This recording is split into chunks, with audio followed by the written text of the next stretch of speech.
The appeal is simple. Just tape your mouth shut before you go to bed.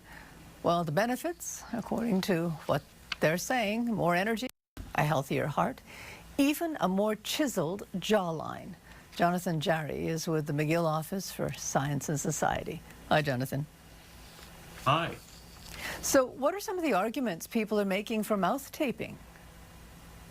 So it's that breathing through your mouth is bad, so you need to force yourself to breathe through your nose. And as you pointed out, there's a long list of alleged health benefits, including making you feel more awake during the day, giving you a more defined jawline, and this idea that one neat trick will benefit you in a multitude of ways, that's always a red flag. If it's said to do everything, it probably doesn't do anything. So just to be clear about this is people, they're literally taping their mouths shut. Yeah, so it's a trend on TikTok, the social media platform. People go to bed and they put medical tape like this over their mouths. Often it's a square piece of tape to cover the middle of the lips right here. It's been described as a Charlie Chaplin mustache moved down an inch.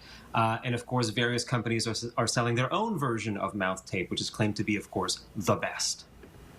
Now, this began during the COVID pandemic when people were concerned that somehow we're not breathing properly. Well, it was a fringe theory before COVID, but it was popularized in a best-selling book that indeed came out early during the pandemic, and the title could not have been timelier. It was called Breath, The New Science of a Lost Art, written by a journalist with no background in science. Then there was the dentist who claimed that mouth breathing actually causes cavities. Yeah, so he's a functional dentist, which means a dentist who is now practicing a form of alternative medicine on top of actual dentistry. And he's the one who informed the book author of his theory, which was that breathing through your mouth is really, really bad. It causes cavities, which is not true. And you need to force yourself to breathe through your nose by taping your mouth shut at night. Intrigued about this one, Jonathan. The argument for a better jawline, how does that work? Well, it doesn't. But there's a word for that online. There's a word for that. It's called looks maxing, which is an umbrella term for interventions to improve your looks, especially when you're a teenager or a young adult. It goes from mouth taping all the way to surgery. But here's the thing. If you're 14 years old and you start taping your mouth at night, you will probably lose your baby fat, but not because you're taping your mouth. It's just because of time. Facial structure is mostly due to our genetics. Young men online, they often worry about having a slack facial appearance, and they blame mouth breathing for it. But scientists don't yet even know if breathing through your mouth causes that slack appearance or if the reverse is true. Okay, so Jonathan, all this sounds very comical, but it's actually become a viral phenomenon.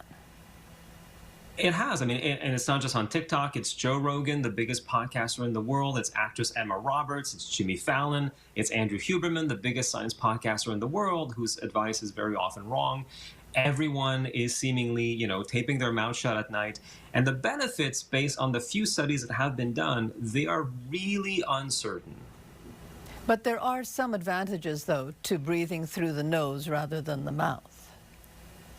Yeah, so the nose warms the air coming in, it filters it, it humidifies it, that's good. It also releases nitric oxide, not laughing gas, not nitrous oxide, but nitric oxide, which does help your body absorb more oxygen a little bit.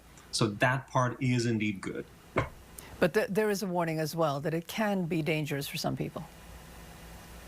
Yes, so some people tape up their mouth because they have sleep apnea. And the problem is that depending on what causes the apnea, taping your mouth shut can worsen sleep apnea, not improve it.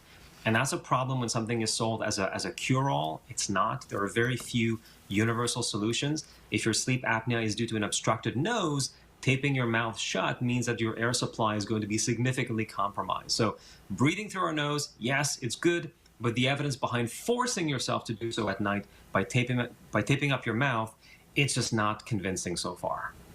Okay. Thank you very much for this, Jonathan. Thanks for having me.